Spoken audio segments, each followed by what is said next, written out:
L'émission, c'est 5 sur 7 matin. Merci de votre fidélité. Nous sommes mardi, c'est le 22 décembre 2020. Mardi donc de l'environnement, mais également mardi de la santé. On parle donc santé aujourd'hui. Santé, vous le savez, période de fête chez nous, période de fête de fin d'année, rime le plus souvent avec consommation d'alcool et la conséquence, elle est bien connue, des accidents de circulation un peu partout. Alors, question, quels sont les bons comportements à adopter en cette période de fête? Que faire pour éviter ou en cas d'accident? Quels sont les premiers gestes à adopter? Je vous propose donc de suivre avec moi en plateau mes invités qui vont justement opiner sur le sujet. Pour en parler, le directeur général du CNSR, Monsieur Aubin Adoukonou. Bonjour déjà. Bonjour monsieur le journaliste. Merci d'accepter mon invitation en face de vous. Docteur Lufin Rodé, vous êtes neurochirurgien. Bonjour. Bonjour, monsieur Ricardo. Merci d'accepter également mon invitation. Et puis, le professeur Eugène Zoumenou, directeur du SAMU Bénin, le service d'assistance et des urgences du Bénin. Bonjour, professeur. Bonjour Ricardo. Merci d'être également avec moi pour en parler. Le service d'aide médicale d'urgence. Ok, le service d'aide médicale d'urgence. Merci pour la précision, elle est importante, SAMU Bénin. Alors, avant justement de revenir à vous, chers invités, je vous invite à regarder ce reportage et on revient juste après.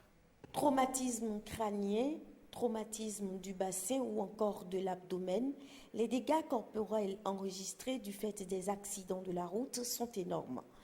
À l'hôpital Hubert Koutoukou-Maga de Cotonou, le service des urgences ne désemplit pas. Dans ce service, les accidentés représentent à peu près 2500. Et parmi ces 2500 accidentés, nous avons les traumatismes crâniens légers, traumatismes crâniens graves, traumatismes crâniens modérés.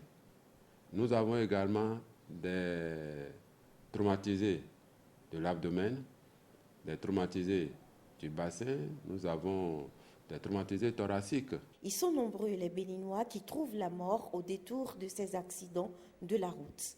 Le délai de transfert à l'hôpital, les attroupements sont quelques-uns des facteurs qui justifient ces pertes en vies humaines. Souvent, quand il y a accident, il y a toujours un attroupement intense tout autour de ce blessé-là. Et c'est quelqu'un qui se détache après pour aller appeler soit un sapeur-pompier qui arrive. Les sapeurs-pompiers font un grand travail qu'il faut féliciter. Mais cependant, leur véhicule n'est pas médicalisé. Leur véhicule n'est pas médicalisé. De telle sorte que la prise en charge qui devrait commencer dès le lieu de l'accident, cette prise en charge, c'est quand il arrive, que quand le malade arrive à l'hôpital, qu'on commence cette prise en charge, ce qui fait un grand retard déjà. Et quand le blessé arrive, le retard, il y a un autre retard qui nous met mal à l'aise. C'est l'absence de produits. Parce que les hommes sont là. Le matériel est là pour prendre la pression artérielle, pour savoir quelle est cette pression. On peut faire une radio rapidement, mais quand il n'y a pas les médicaments, il n'y a pas encore une prise en charge adéquate. Ce dernier retard est souvent imputable aux parents de la victime ou encore aux accompagnateurs qui manquent de moyens financiers. Mais lorsque le véhicule est assuré, l'indemnisation de la victime est certaine, pourvu que la déclaration soit faite au plus tôt à l'assureur. S'il s'agit d'une victime blessée, une victime corporelle, elle doit nous ramener son certificat médical initial. C'est dans le certificat médical initial que le médecin qui l'a reçu après la survenance de l'accident doit mentionner tous les éléments de son constat, à savoir quel était l'état de la victime au moment de l'accident, qu'est-ce qu'il a constaté comme dommage sur la victime, et il en fait une attestation, appelons-le ainsi, qu'il doit nous envoyer pour que nous sachions exactement ce qui s'est produit et quelle prise en charge il faut faire à la victime. Pour éviter les dommages irréversibles pour la victime en cas d'accident, de la route, il est recommandé de ne pas la déplacer soi-même. Aussi, les attroupements inutiles sont déconseillés.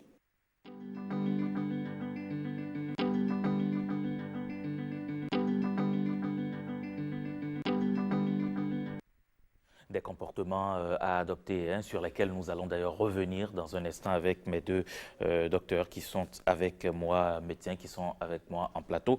Mais avant, M. Aubin Adoukonou, directeur général du Centre national de sécurité routière, quand on parle d'accidents de route, notamment ces périodes de fête où la circulation elle est encore plus dense, on pointe du doigt le CNSA. Qu'est-ce qui est fait par justement ce centre que vous dirigez pour qu'on puisse changer un peu aujourd'hui la donne?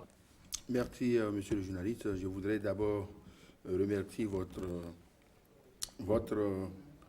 institution pour avoir décidé de nous inviter en ce moment où l'alarme est vraiment montante. Je voudrais d'abord vous dire que les accidents de la route, c'est les statistiques. Bien sûr. Et parlant des statistiques, je voudrais vous dire que depuis près de 5 ans, nous avions remarqué que les statistiques que nous engrangeons via la politique républicaine nous montrent que la cause, elle est vraiment sérieuse. Elle est sérieuse parce que nous sommes dans une mobilité très forte. Dans un certain nombre de proportions, vous constaterez que de 2015 à aujourd'hui, la tendance des accidents est en réduction dans des départements donnés, mais en hausse. Et il faut aller rechercher les causes. Lorsque vous prenez par exemple les départements du littoral de Porto Novo, vous allez constater que les accidents corporels font légion. Mais en matière d'indice de gravité, lorsque vous allez dans les départements de Borgou, parce que c'est les endroits où, pour y aller, les gens font l'excès de vitesse. Donc, ce qu'il faut dire, c'est qu'il faut faire appel aux causes essentielles. Quelles sont les causes des accidents? Conduite en état d'ébriété. Parce que c'est l'homme, c'est le comportement humain qui fait près de 80%. Et donc, au niveau du Centre national de sécurité routière, nous avions décidé non seulement d'avoir une politique, c'est-à-dire l'action publique qui définit de façon claire au niveau de chaque secteur ce que nous devrions faire. C'est pour cela que nous disons que la sécurité routière, c'est un enjeu multisectoriel. Et donc, il ne s'agissait pas de dire qu'est-ce que le CNSA fait, mais qu'est-ce que nous faisons. Et je suis heureux que vous ayez appelé les urgentistes pour vous dire que nous avions une planification qui amène à une action concertée. Une action concertée qui prend en compte les ONG d'abord. Parce que lorsque vous prenez l'effectif des agents que nous avions au CNSA, nous ne pouvons pas couvrir toute l'étendue du territoire national. Et donc, ces ONG ont été instruits. Et c'est la stratégie aujourd'hui, c'est le faire.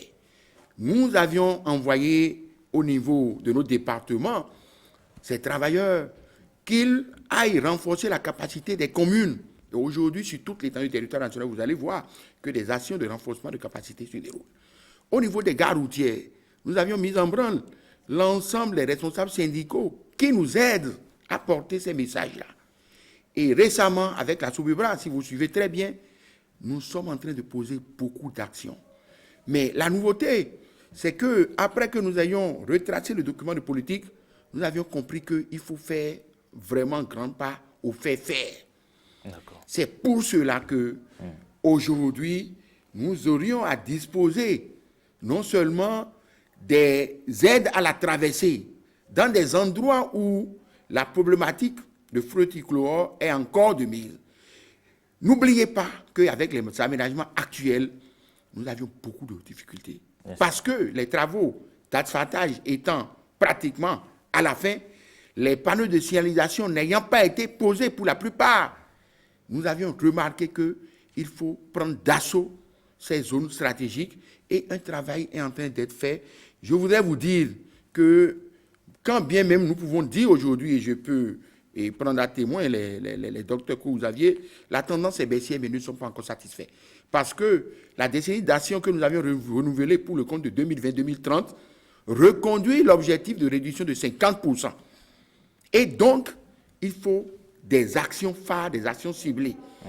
Je voudrais d'abord m'en arrêter là pour dire que beaucoup d'actions, nous sommes en train d'agir, mais nous allons renforcer la tendance pour que au soir, ou bien quand on dit au soir, ce n'est pas le 31 décembre, parce Bien sûr. qu'après le 31 décembre, il y a bien des statistiques qui peuvent continuer par monter. D'accord. Donc voilà pour le moment les orientations, mais je suis persuadé que nous n'allons pas quand même gaffer, nous n'allons pas faire le revirement de la tendance, et parce que c'est des hommes et femmes, que ce soit la police républicaine, que ce soit les sapeurs-pompiers, nous sommes Se mettre en ensemble pour pourparlers pour travailler. pouvoir lever le défi. D'accord. Alors, professeur, quand on évoque justement ces accidents de circulation, vous avez vu sur ces images, qu'est-ce que cela vous inspire? Quels commentaires faites-vous? Moi, ça m'inspire plusieurs autres commentaires. Ok.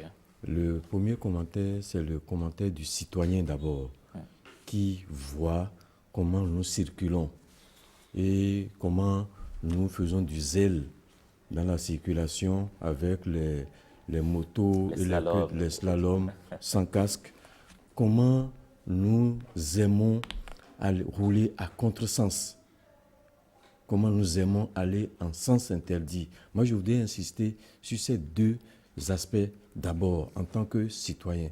Parce que la dernière fois où j'ai assisté à un accident, c'est le sens interdit, c'est le sens interdit qui a tué. Et il y a actuellement au CNHU plus de 7 blessés graves, sans compter les morts sur place, simplement parce que quelqu'un a décidé de rouler en sens interdit et a impliqué plus d'une dizaine de personnes. Donc, la prudence, le civisme, le respect du code de la route. Ça, c'est le premier commentaire. Le deuxième commentaire, c'est étonnant qu'en pleine ville, on ait des accidentés graves. Quand on dit accidentés graves, c'est des accidentés qui sont impliqués dans des traumatismes violents, qu'ils soient vivants ou non. Parce que parfois, le traumatisme est si violent que quand on voit le véhicule, on se dit celui qui est dedans est mort. Mais il n'est pas mort. Mais pour nous, pendant 48, 72 heures, il reste encore en danger. Parce qu'il y a des lésions qui vont se constituer à bas bruit et qui seront à l'origine de son décès. Et le troisième commentaire, là encore une fois, c'est étonnant qu'en pleine ville, Cotonou, Calavi, je parle surtout de Cotonou, Porto-Novo un peu moins, Cotonou et Calavi, qu'on ait des accidentés graves qui ont des impacts au niveau du crâne, qui ont des impacts au niveau du thorax, qui ont des impacts au niveau des membres, et ce qui les tue la plupart du temps, c'est le saignement. C'est le saignement. Et c'est quand même difficile à admettre que dans une ville comme Cotonou, qu'on puisse continuer à assister à cet incivisme qui est à l'origine de beaucoup de morts. Et justement, vous parlez des impacts, professeur Zoumenou, qu'on peut retrouver sur ces personnes-là. En tant que neurochirurgien, quels sont, je dirais, les cas d'accidents de route les plus graves ou les plus difficiles à gérer que vous recevez? Merci pour la parole.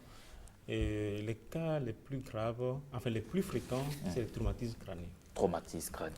Et là, on a 3 catégories. Comme le disait le reportage, il y en a qui sont légers, il y en a qui sont modérés et d'autres qui sont graves. La personne vient étant déjà dans le coma. Et l'autre d'accident, ce sont les traumatismes de la colonne vertébrale, donc du rachis. Aussi bien que ce soit au niveau cervical ou au niveau lombaire, parce que ça donne une paralysie qui sont malheureusement le plus souvent à vie. Et là, c'est un drame pour la famille. Donc, ce sont les 2 catégories d'accidents pour lesquels moi, je suis le plus souvent appelé à prendre en charge. Et évidemment, il y a les autres lésions des membres, aussi bien le pied, les fémurs, qui sont très fréquents. Et ensuite, le thorax et l'abdomen, qui sont également des lésions graves.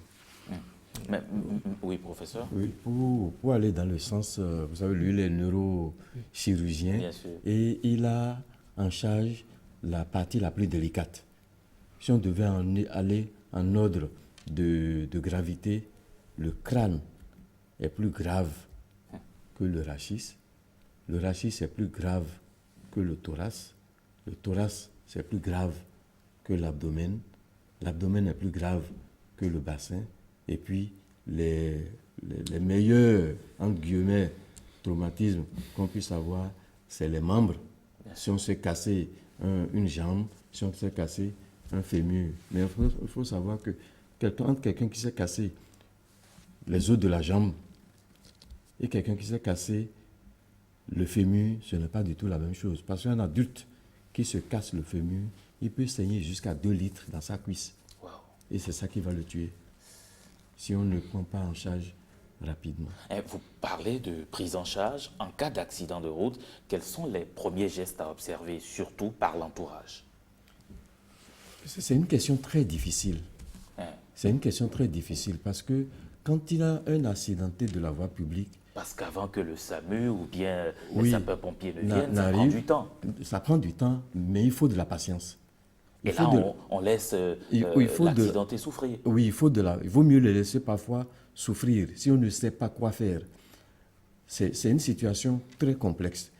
Le blessé qui est conscient, qui fait des gestes, qui cherche à se lever de lui-même, c'est le meilleur cas. Il faut l'aider à aller dans le sens qu'il veut. Lui, il faut l'installer dans la position qu'il souhaite. Lui, il n'a pas de problème. Mais nous, ce qui nous intéresse, c'est le blessé qui est inanimé. Quand un blessé est inanimé, si vous n'êtes pas de la Croix-Rouge, si vous n'avez pas appris le secourisme, ne le touchez pas. Ne le touchez pas. Laissez-le dans l'état où il est. Ne le déplacez pas. Laissez-le où il est jusqu'à ce que, au moins, les sapeurs-pompiers arrivent. Parce que les sapeurs-pompiers ont appris des gestes de secourisme. Ils savent comment on déplace un blessé en sécurité.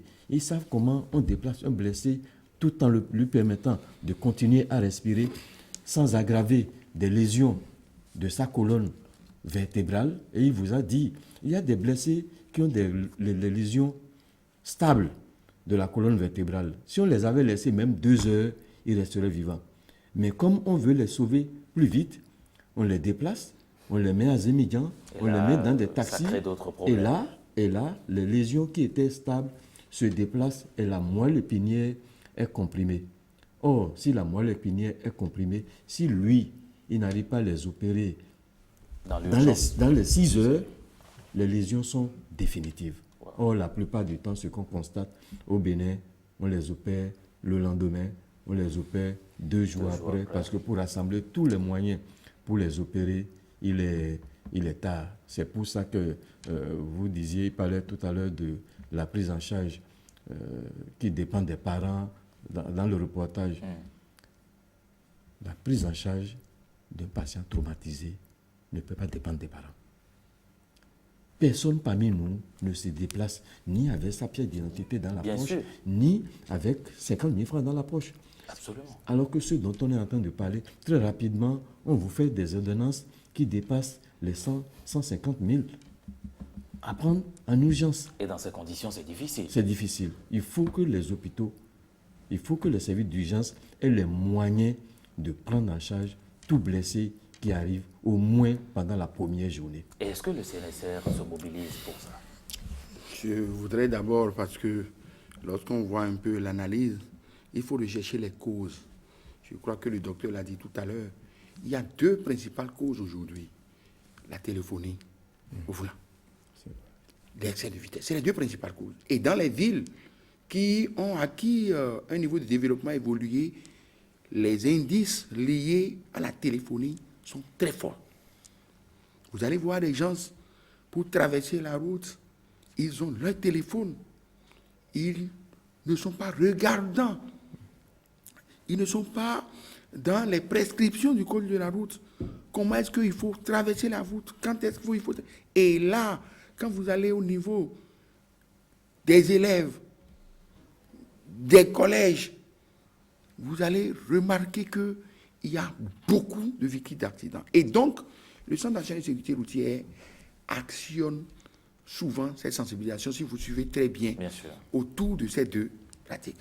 Et ce n'est pas seulement au Bénin.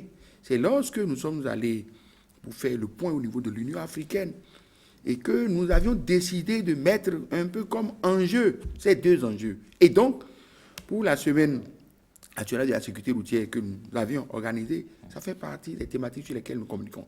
Et donc, je voudrais profiter pour dire que L'éducation ne doit pas seulement s'arrêter au CNSA. Je l'ai dit, puisque vous nous renvoyez la question. La sécurité routière, c'est une affaire de tous. De l'éducation, d'abord parentale. En passant par votre environnement. Partout où vous soyez, ayez l'aimabilité de dire aux gens que lorsque la vie humaine, elle est perdue, c'est beaucoup de choses. Et dans une nation, ça représente près de 1,5 à 3% du PIB.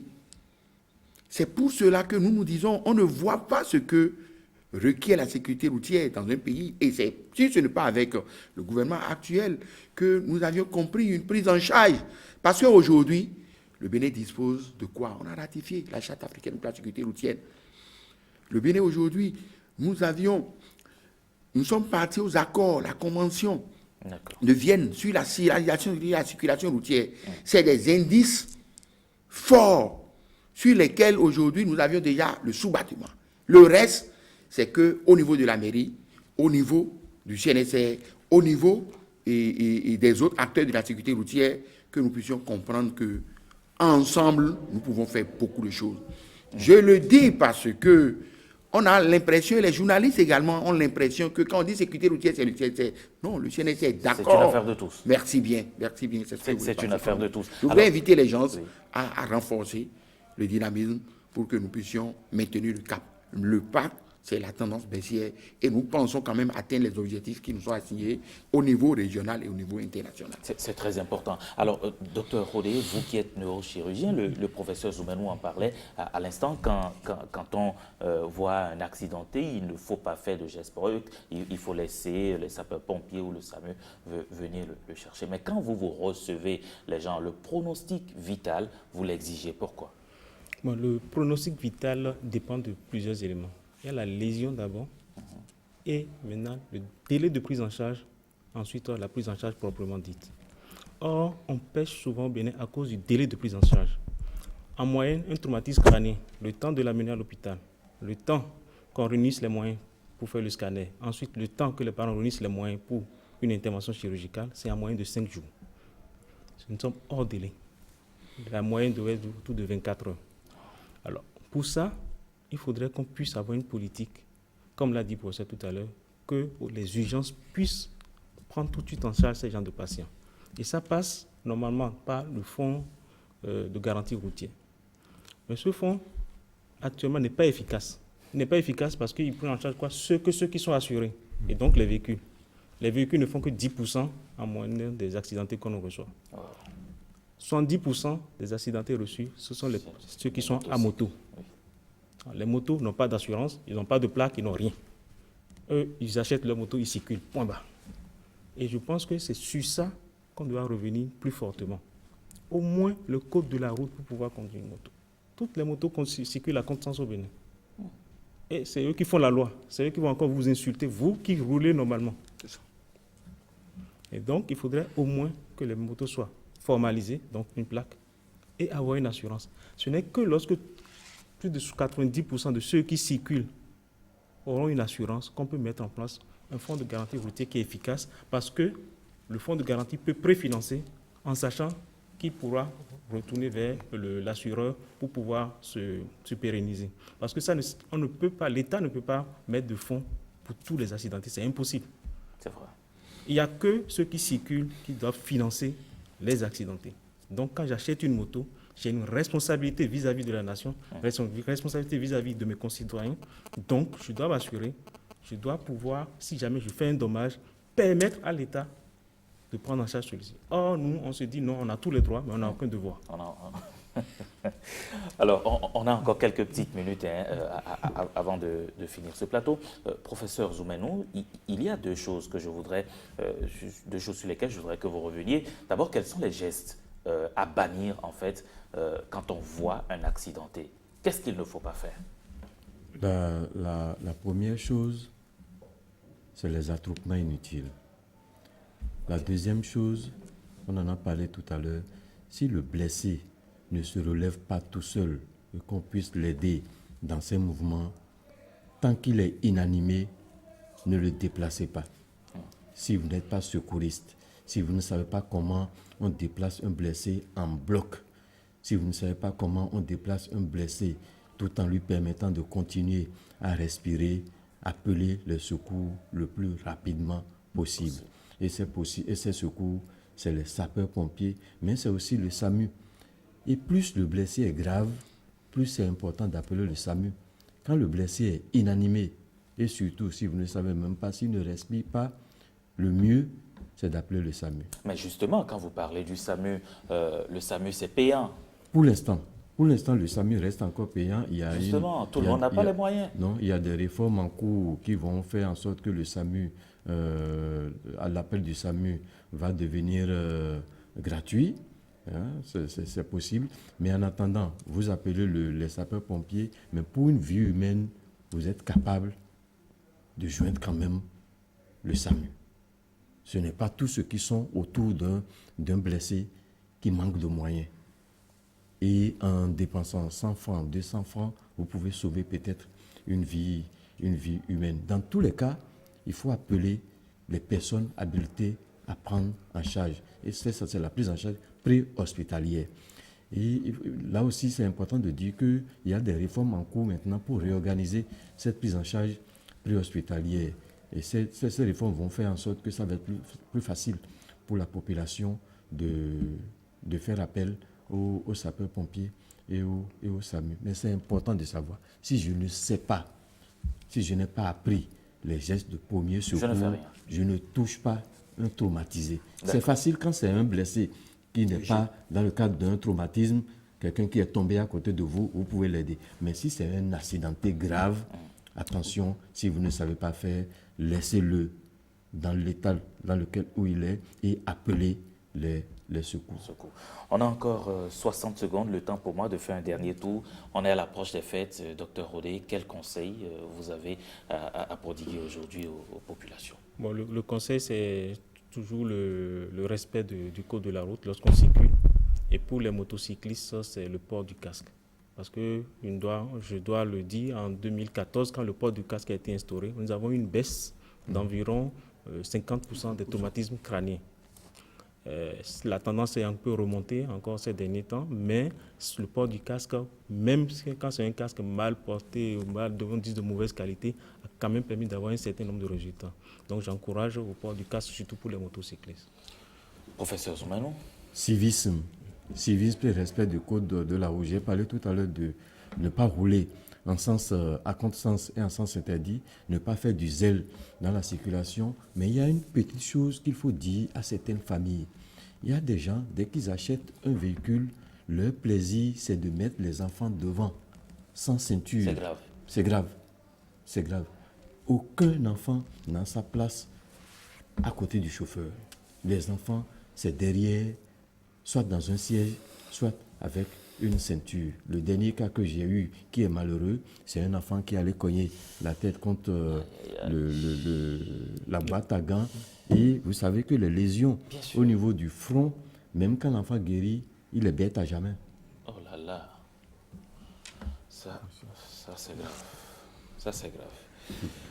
VG Sénécer, votre mot de la fin, comme conseil aujourd'hui à la veille des fêtes. Je voudrais inviter d'abord tout le monde à mettre la main à la pâte et inviter les gens à l'observance du code de la route et respecter scrupuleusement les recommandations, les enseignements que nous donnons et savoir que le Bénin, surtout les villes de Cotonou, de Boïton et de Parakou, il y a une mobilité forte avec, tel qu'il l'a dit, beaucoup de conduite à deux roues. Nous devons inévitablement, nous devons tout faire pour respecter la circulation, dans la circulation, l'autre, la courtoisie. Et que les pratiques qui ont trait au téléphone, d'abord, soient bannies et que nous puissions éviter les excès de vitesse. L'alcool également, c'est connu. Nous sommes en train de travailler pour ça. J'ose croire que ça va porter encore plus loin. Je vous remercie. Merci beaucoup, Monsieur le Directeur général du Centre national de sécurité routière, le CNSR au Bénin-Doukonou, professeur Eugène Zoumenou, directeur du SAMU Bénin. Merci d'être venu sur ce plateau pour partager réellement avec nous ces différents conseils. Et là, franchement, il faudrait que chacun puisse faire attention. Docteur Lufin Rodé, merci, vous êtes neurochirurgien. Merci d'être passé sur 5 sur 7 matin pour ces différents conseils. Vous passez une excellente journée. Merci. Merci. Et nous devons